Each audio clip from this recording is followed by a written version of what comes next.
తర్వాత దాని వదిలినాక వేరే దాని దగ్గర పోతారు. ఇప్పుడు అట్లుందన్న జనరేషన్. ఇప్పుడు నువ్వు లవ్ స్టోరీ ఇస్తే ఇప్పుడు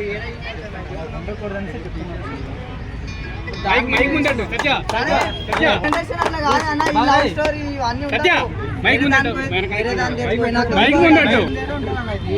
ఇట్లా లవ్ స్టోరీలు అనేది జనరేషన్ సెట్ కాదని అస్సలు చెప్తున్నా. సెట్ కాదు. నాకు సిన్సియర్ పిల్ల ఉందనా, నేను చూస్తున్నా మా దోస్తు వాళ్ళది. ఇప్పుడు ఒక పిల్లని తీసుకుంటారు, ఆ పిల్లది అయిపోయినాక మొత్తం సర్వీసింగ్ అయిపోయినాక వేరే దాన్ని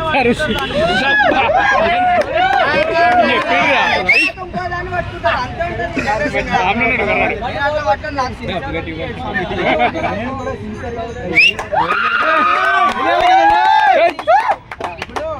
జనరేషన్ లో ఇప్పుడు నచ్చుతుంది. మీలాంటి వాళ్ళు చాలా మంది ఉండాలని చెప్పు.